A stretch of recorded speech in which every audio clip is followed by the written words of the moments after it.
driver knows where the police station is. So he pulls into the police station with the passengers so they can report to the police that the armed robbers on the highway robbing. And then the police told them that the armed robbers are doing their jobs on the highway. And they are here at the police station doing their jobs. That as long as the two jobs don't interfere, that they can keep doing their job, they will focus on their jobs.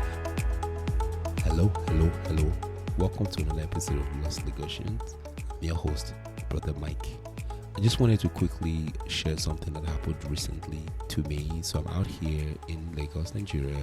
I'm by the Ikeja Mobology Bank Anthony Way. So those of you that are familiar with the Ikeja, just around where the Sheraton Hotel is located. And I wanted to go out for a stroll as well as use my ATM card to withdraw some cash.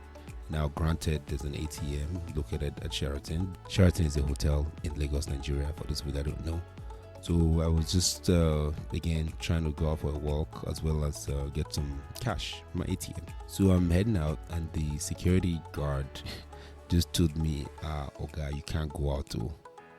I was not like, why can't I go out? He said, well, it's too early to go out. This is just past 5 in the morning on a weekday. Okay, it's 5 in the morning. Why can't I go? It's like, oh yeah. Then he says, oh, there are bad boys on the streets. So in my mind, personally as a bona fide Lagosian, I was like, what do you mean bad boys? You know, because if anything happens, obviously I'll try and defend myself. But I think what he was trying to get at was that it's too early to go out. And that's something that made me thinking, because I've been out of Lagos up until very recently. But out of Lagos, I mean somewhere in the southwest Nigeria. And I noticed that once it's night, it's quiet. Like Nigeria stops at night, which is something that I'm not used to. And a lot of listeners that are out in diaspora, you're probably not used to that either, whereby at night the city goes to bed. Most cities, or actually all of Nigeria at night goes to bed. So Nigeria opens at about 6 a.m. and then right around, depends on what part of the country you're in, right around 10 p.m. the country practically shuts down. If you're on the island, maybe midnight. So in essence, it's an 18-hour country. And that 18-hour, it depends on what part of the country you are. Most parts actually go to bed sooner. Oh, and by the way, do not quote me on that. I think it depends on what part of the country you are in. And this episode is, I want to be careful. So it's just an opinion. I don't know everything. I'm just sharing my opinion. And the same applies to every episode of Lost Negotiations. They're all opinion based. Just try to pick information, bits and pieces as you seem appropriate, because I'm just sharing my opinion. So, like I was saying when I was in Southwest Nigeria recently, it just dawned on me that, oh wow, so at night the country shuts down. Practically everything shuts down, which again, you know, it's something that I've not been used to, haven't been out of Nigeria for so long. Once you have been out of the country for so long, and if you've been living at a big city like New York City, for example, the city that never sleeps, you might be shocked that you can't do certain things you used to do or certain things you like to do once in Nigeria. And it's important to highlight the insecurity situation and the safety elements as well, whereby you just can't go out whenever you want. Like I was trying to do at Sheraton, trying to go out at 5 a.m. Some people do exercises in the morning. Some people actually walk overnight. But in that scenario, you need to make sure you're within an estate with the security. You need to make sure you are in a place that is safe, because safety is a major concern in Nigeria. So for me, I was just a little bit taken aback, because I just thought I could just go out like I normally do when I'm not in the country, but you just can't do that. And that's what the security guard was letting me know. New York, for example, is a city that never sleeps, because there are numerous establishments within the city that operate throughout the night. Okay, take for example the New York subway.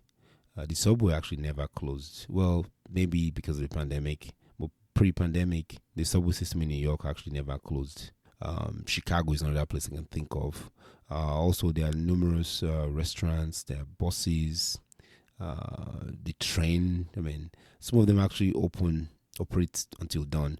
And even cities that are not 24 hours, within the UK even, or Canada, or Germany, they open at about 3 a.m. Like, they close for like 2 hours. So a lot of them close about 1 a.m. Then they open at 3 just for shift changes. The Staten Island Ferry is another one that's operation throughout the whole day and throughout the whole night for like week upon week. Like, they never actually sleep. For the Staten Island Ferry, boats are leaving every 15 minutes or sometimes every 20 minutes. Especially during peak hour, and then off peak is doing every 30 minutes. Even in New York, the metro, the bus. So if you look at a city like New York City, it's 8.5 million, the population of New York City, and Lagos is 15.3 million. So Lagos is just about twice in terms of population the size of New York City. So it makes me wonder: is it because we are overpopulated that we can't operate 24 hours, or is it just the insecurity situation? No matter what hour, most parts of the world never sleeps, especially the capital cities. I won't say most part of the world. Although New York is referred to as a city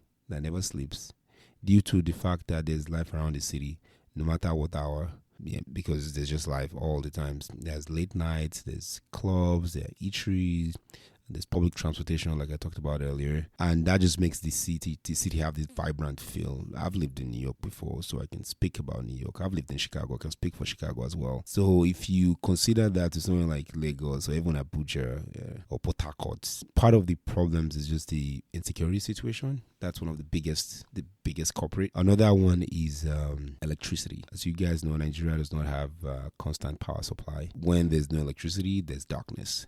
Things like the street lights go out. Besides the street lights, the traffic lights as well. Those also stop working when there's no power. Granted, I'm driving in Nigeria and I know that even when there's power, they don't obey the traffic lights anyway, because not all the traffic lights work even when there's power. Although when there's a police present or a last man present, they follow the traffic lights. But once there's no last man present, who cares about the traffic lights? But you get my point. So while the traffic light might not be a good example, but the overall point is that power is needed to be able to power a 24-hour community or a 24-hour city. You need power so you can see at your homes. You need power so you can do things. Other than the excessive generation from generators, excessive noise from generators, which in other parts of the world, there's curfews after 10 p.m. Some places after 9 p.m. you can't make any noise. So that's another topic for another day. But power is necessary for a 24-hour society. So you have to drive in a knock. Then, once that happens, all kind of vices begin to, like armed robbers and stuff like that, kidnapping, different kind of things we cannot even begin to talk about goes on at night. So at night, it's when the evil comes out. The proverbial saying, the evil comes out at night. That happens in Nigeria. But if we can fix the security issue, and then if we can fix the power issue, I think that will probably help that will help significantly. May God protect us all. Another thing also is the culture. Like the culture and the society is used to actually not working at night. Now, some people actually have night jobs. Not a majority of the population does, and those that do, maybe security guards or doctors or nurses that work in a clinic, or even factory operators if you work in the oil and gas, for example, offshore. So just to name a few, but those guys, they are closed in, so they go to work at 7 p.m. and then they don't step out till 7 a.m. That's the 12-hour shift. Now, in other parts of the world, you can go out during your break and drive around, get some food or something to eat. For that, you actually can go out. You can run errands. You can go maybe do things like buy grocery, for example. You can run a few errands, actually, which might happen during your shift. But the Nigerian night shift is such that once it's 8, 9, 10, the city goes to sleep, and if you're working indoors, you're already indoors and you can't go out. And the benefits include things like jobs. Imagine if the country operated 24 hours, or if somewhere like Lagos was fully 24 hours, especially for the youths. They're strong, they can stay up all night, at least when they're in the 20s. Even those in college, they can work part-time off campus. So jobs is an example where people have the opportunity to work. More jobs can be provided. It's just an easy fix to unemployment. if the government can fix security, if the government can fix power, then more jobs can be established, more factories can be opened around 24 hours, and you create more jobs, which obviously helps the economy. Then, like I was talking about, the evil and the vices that come out at night, we can curb that if we're able to operate 24 hours. Things like armed robbery will be curbed or curtailed because people will be, it'd be like there was no night really, because at night things practically shut down. People at night always have like a pay differential because they're working at night, so you can make more money by picking a night shift versus a day shift. Now, for those that have family, they worked at night and they can have some time with their family. That way, parents are able to actually be around their kids. The other thing about night jobs is that they also have flexibility because you can work 3 days on, 4 days off. So again, you have more time for the family. You can do things like also going back to school. If there's a coursework or something you wanted to get completed online or have a side business, if that's what you're into, you'll be able to do that, which if you're working at night, it frees up your day to do that. Another thing is also competition and demand for the workforce, because working at night there's lower competition. If you do a night job, that job is not going to be very competitive because most people want to sleep at night. But if you're built for night, then you can be able to work at night and you have fewer competition. Night jobs are also slower pace, fewer meetings. It's kind of more quiet for you to do things that you want to do. The other thing I can think about is traffic. Traffic is a big thing in places like in Lagos. Traffic is huge, such that you can only go to certain places during certain hours, or you just can't go about where you want to go. You have to plan. So a lot of us are used to, okay, I'm going to go to point A, from point A to point B, and you just hit the road. But Nigeria is not somewhere you can do that because you just can't go from point A to point B. You need to plan it. Okay, I'm going to Lagos Island. Today is Wednesday, but I can't go today. If I wanted to go, I can go maybe on Saturday because on Friday there's bad traffic. So imagine how many things you have to put off because you can't go due to traffic. Another thing that comes to mind is regarding traveling. If you guys remember back in the 90s, you could travel at night. In fact, there's a night traveling industry that allows you to travel from different parts of Nigeria safely and securely. Of course, that was not a military era. But now, because of insecurity, you can't do that anymore. Because if you travel at night, you're at your own risk. So just take a bit of advice for folks. So if you're traveling to Nigeria, if you can, just make sure you have enough money to fly if you're going between different parts, because it's safer. And you do not want to be traveling at night in 2022 in Nigeria. A friend of mine was recently recanting to me his ordeal. They had traveled at night, and this was beginning to get into the early hours of the day. I'm talking about 6 a.m., 7 a.m. ish. So they had taken a detour because the armed robbers were operating on the highway and they didn't want to have an encounter with them. So the driver took them through his rural village, and the driver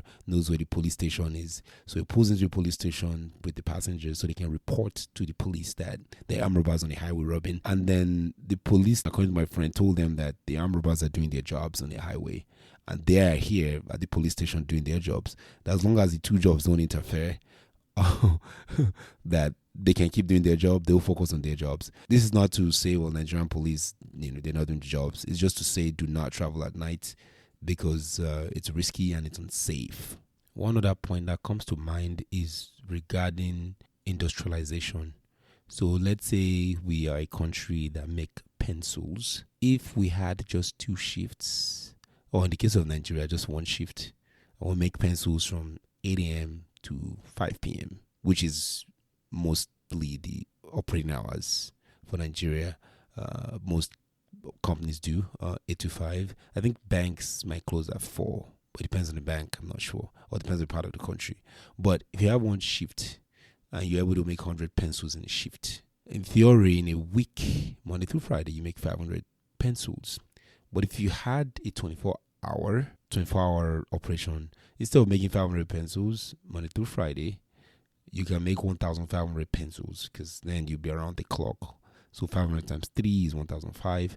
If you include Saturdays and if you include Sundays, you're definitely going to be making a lot more pencils. What that does is I make the supply of pencils enormous, because then there's more pencils. So instead of having 500 pencils a week, like you do for just 1 shift, In Monday through Friday, 3 shifts, you're going to have 1,500. So if you include Saturday and Sunday, 300 pencils a day. So instead of making 500, we're going to be going up to 2,100.